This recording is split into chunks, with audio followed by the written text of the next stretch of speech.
Okay, I want you to picture something. And to be honest, it's not a very flattering picture.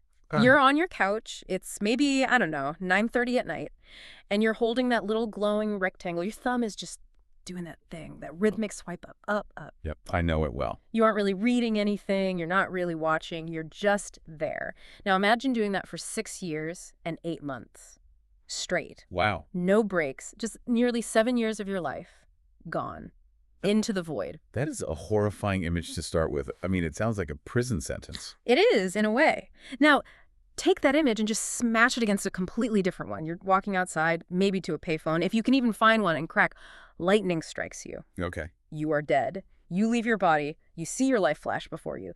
And in that one split second, all the emails, the likes, oh, did I say the wrong thing in that meeting? All that anxiety, it just evaporates. Right. And you're left with this crystal clear cosmic understanding of what actually matters. Talk about whiplash. We are going from doom scrolling to the afterlife in, what, 30 seconds? I know. It sounds like two totally different shows. But that is the deep dive today. We've got this massive stack of research, everything from fresh 2025 social media data to Cal Newport's deep work. And some heavy philosophy. Heidegger. Plus some truly wild accounts of near-death experiences. The goal isn't just to, scare everyone straight, though the data is pretty scary. It's to figure out the connection between the mundane way we waste time and the profound clarity we only seem to get when time runs out. It's a paradox, right? We treat time like it's infinite when we're just scrolling, but we realize it's incredibly finite the moment we're threatened. So the mission today is to close that gap. Yeah. To get the clarity of the lightning strike without actually getting electrocuted. Which I would personally prefer to avoid. So let's look at the damage report first. I threw out that 6 years and 8 months number. That wasn't just hyperbole. No, it's the math. We're looking at data regarding 2025 usage habits. The global average for social media use is hovering somewhere between 141 and 143 minutes a day. 2.5 hours every single day. And that's just the average. If we look at Gen Z, so ages 16 to 24, it's significantly higher. We're seeing reports of 4.8 to nearly 6 hours daily. Okay, I have to stop you there because we hear these stats all the time, right? Oh, we're addicted to our phone. Society is doomed. It kind of just washes over you. Right. But there is a lifetime calculation in this research that honestly made me feel a little bit sick. It's the life cycle stat. Yeah. If you start at age 10 and you live to 73, based on the current averages, you will spend 3.4 million minutes on social media. And that is the 6 years, 8 months figure. That's the one. To put that in context, that is more than double the time you will spend eating and drinking in your entire life. Right. It's way more than you'll spend exercising or reading. It's a quarter of your waking life, just vaporized. And this brings us to a concept in the research called temporal literacy. Basically, we are temporally illiterate. There's a great paper in the stack that references Seneca. Oh, the Roman philosopher. Yeah, he wrote On the Shortness of Life 2,000 years ago, and he basically predicted the modern Instagram user. I always find that weirdly comforting that Romans were also just wasting their lives. So what was Seneca's diagnosis? He pointed out this massive contradiction in how we behave. He said humans are incredibly frugal with their money. If someone tries to steal your property, you fight back. You defend your bank account with passwords and everything else. Of course. But with time, we're the complete opposite. We're extravagant. We give it away to anyone who asks. Interruptions, trivial things, pointless arguments. Because we think money is scarce and time is abundant. Exactly. But money is recoverable. You can go broke and get rich again. Time has zero recoverability. Seneca describes the preoccupied man, this person who is incredibly busy, always rushing, breathless, but achieves nothing of, lasting significance. In Rome, maybe it was political gossip. Today, it's refreshing your feed to see if you got more likes. It's the same emptiness. Okay, but here's where I get a little defensive, and I think a lot of listeners might too. Life is hard. Work is stressful. Sometimes I just want to turn my brain off. Is that really squandering my life? Or is it just resting? Because if I have to be productive for every second of those 6 years, I'm going to burn out. That is a crucial distinction. Yeah. And the research totally backs you up. Rest is vital. But there is a biological difference between restorative rest and just numbing. And this brings us to the neuroscience of why we doom scroll. There's a researcher, Dr. Timothy Peichel, who argues that procrastination isn't a time management problem. You don't scroll because you're bad at scheduling. You scroll because you have an emotion regulation problem. So I'm not lazy, I'm just emotionally unregulated. I'm not sure that sounds better. Well, think of it this way. You have a task, say a difficult email or a big project, that task triggers your amygdala. It feels like a threat. It causes anxiety, insecurity, boredom, and your brain wants to stop that feeling immediately.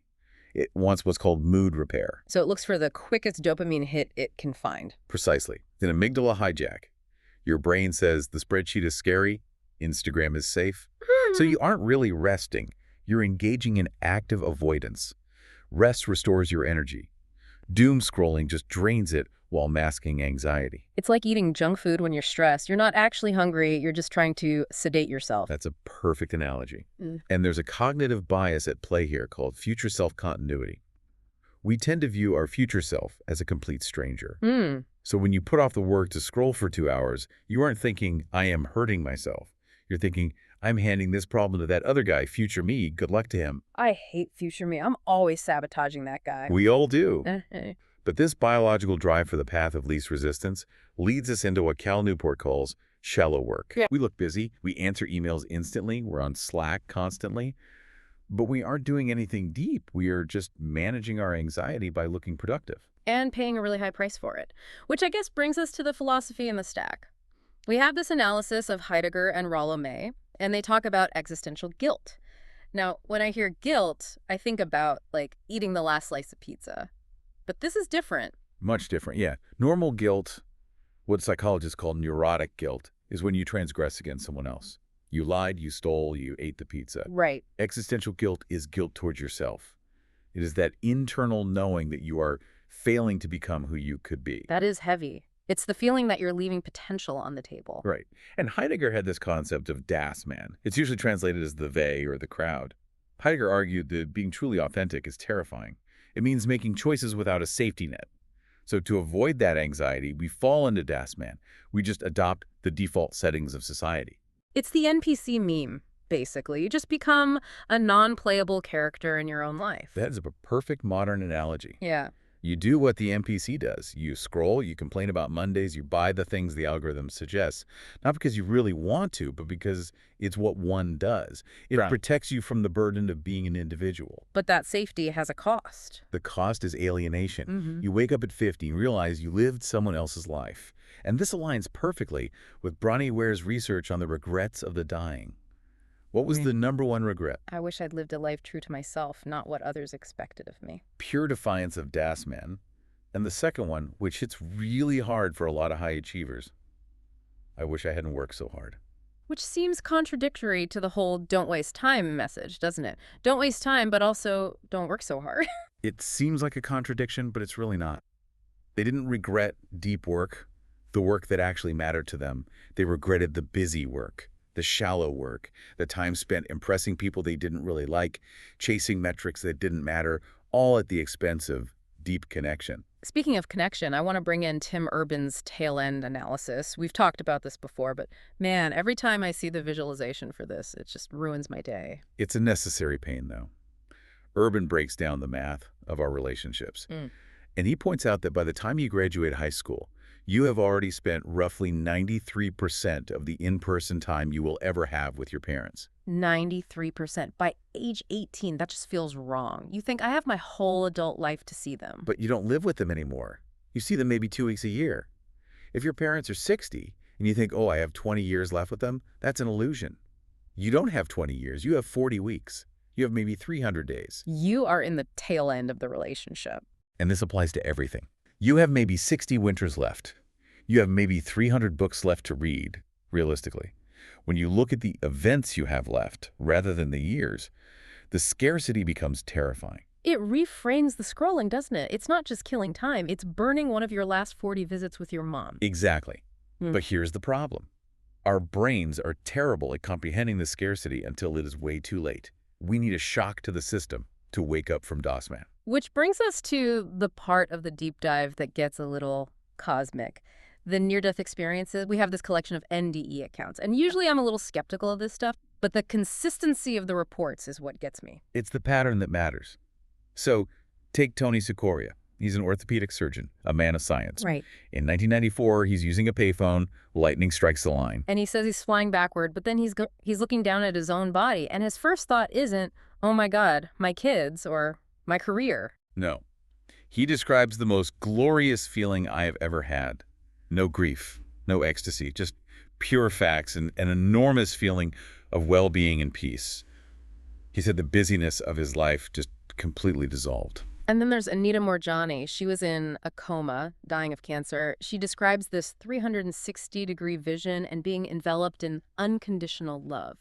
But what really struck me was Jane Seymour's account. The actress. Yeah. She went into anaphylactic shock, left her body, and realized her body was just a vehicle, like a car. Right. She realized she wasn't the car. She was the driver. And all the things the car was worried about, status, appearance, schedules, were completely irrelevant to the driver. The common thread seems to be this total evaporation of FOMO, fear of missing out. They aren't worried about their to-do lists. They're just being. He connects right back to Heidegger. He called it being towards death. He believed that truly grasping your own mortality is the only thing that snaps you out of that trance. It forces you to be resolute. You stop caring what they think, and you focus on what is actually happening. Okay, so here is my issue, and I think it's a big one.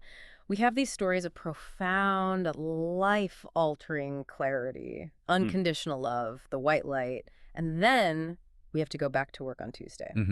It feels almost profane to pivot from cosmic oneness to productivity hacks.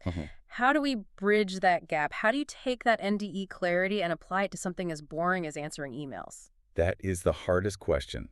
And honestly, the whiplash you feel is the entire point.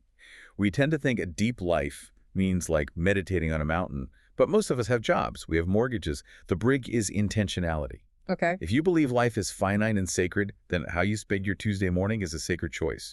You don't honor the white light by ignoring your responsibilities. You honor it by not doing them shallowly. So productivity isn't about doing more stuff. It's about not insulting your own time with garbage. Exactly. And that brings us to Cal Newport and deep work. It's not just a productivity book. I think it's a manifesto for dignity. It's about treating your attention with respect. But let's play devil's advocate here. I think most of our listeners know Newport's concepts. Deep work, focus. It all sounds great. But I have a boss who expects an answer in 10 minutes. I have kids. Deep work feels like a luxury for professors with tenure. How does a normal person actually do this? That is the metric black hole. In many jobs, visible busyness is a proxy for productivity. If you aren't answering Slack, you aren't working. But Newport argues you have to fight for depth, even in the trenches. And it starts with the craftsman approach to tools. Which is? Most people use the any-benefit approach. They say, oh, I'll use TikTok because it's funny sometimes. There is some benefit.